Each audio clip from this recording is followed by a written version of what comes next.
Metaphor Refantazio is one of the best JRPGs I've played in recent memory, and a strong Game of the Year contender. However, the experience as a whole can be described as fantasy persona, which might sound good on paper, but it is the reason why it won't get a perfect score from me. See, familiarity and predictability in games can be a double-edged sword. The experience needs to be relatable on a fundamental level, otherwise it will feel too unorthodox and weird. But if it's too similar to the previous entries, then you'll be able to predict the pacing and game design loop immediately after you defeat the first dungeon of the game, which is exactly what happens in ReFantazio. There is an charismatic evil guy along with his minions. You will come to a settlement or a town, work on your social links, maybe do an optional dungeon on the side, work your way through the main dungeon in 1 or 2 days before the time limit ends. Then you will progress on the story, rinse, and repeat. For most newcomers, this big picture gameplay loop might appear interesting, but for anyone who played any Persona game before, it will be instantly familiar. This is actually a bane of all sequels, as even if Metaphor is not a Persona 6, it definitely feels like it. Atlus is playing it safe on a meta level. You can ask people who recently replayed Persona 5 with the Royal version.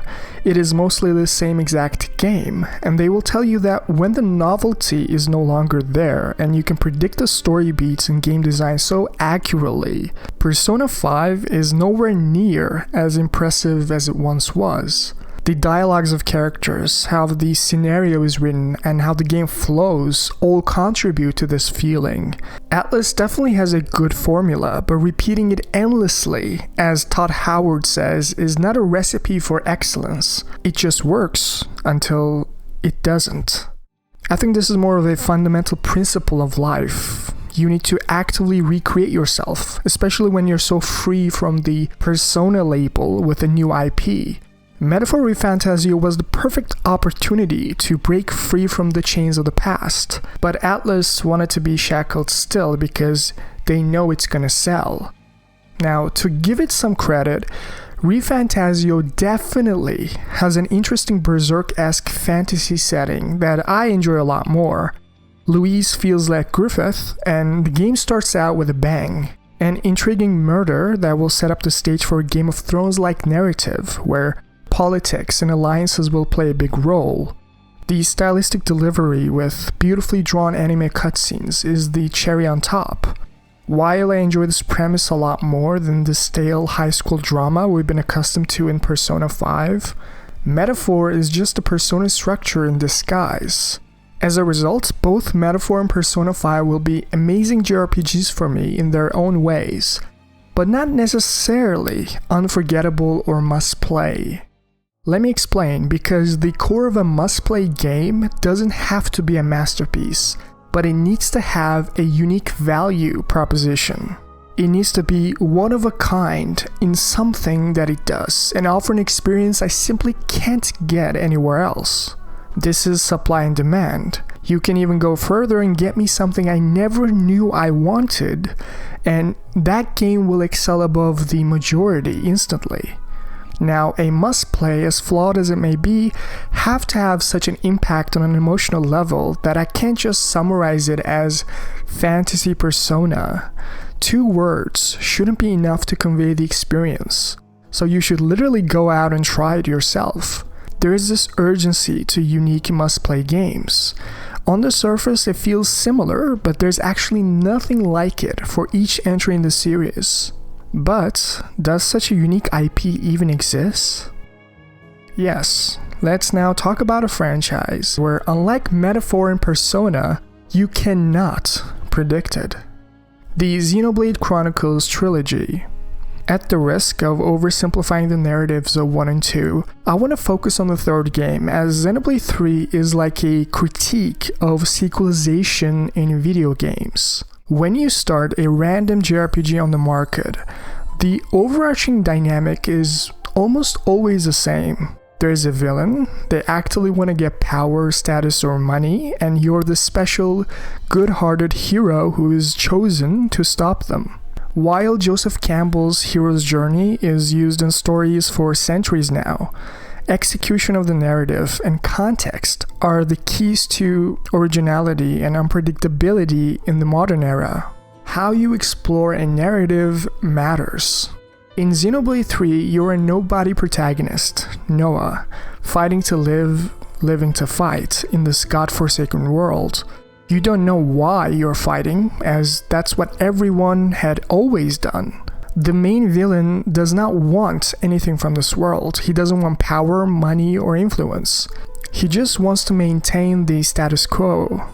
And you almost never see him or truly understand his motivations until endgame.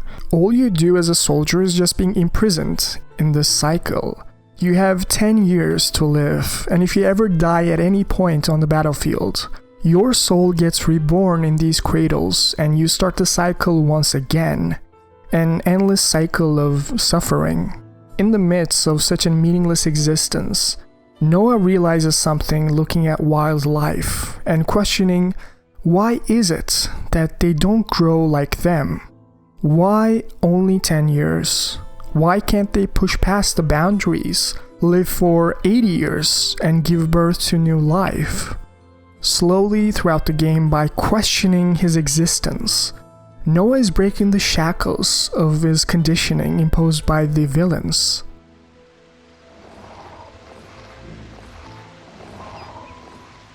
That's funny. I'd never noticed that before. Oh, do they not have armors where you're from? Yeah, I meant getting old. Is that what that is? It's called getting old, this. That smaller Armu over there. It starts little, but grows over time. Becomes like the bigger one. All the creatures do it. But we never change that much. Ah. It's such a basic fact. So why haven't we realized it before?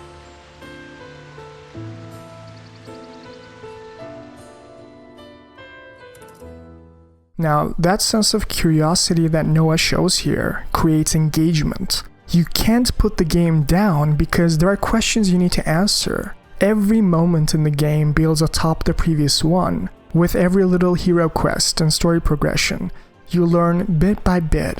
While in ReFantazio, I'm interested in the general plot and the world building, but since the game design is completely predictable now due to the Persona formula, I can take a break for a day or two and come back later. There is no urgency because of predictability, which is ironic because there are time constraints in the game, just like Persona. Every action you take in the game needs to be intentional. Yet, just like how the game is lenient when it comes to time-sensitive quests, it doesn't feel like Metaphor Refantazio is as captivating, engaging, and intentional as it hopes to be.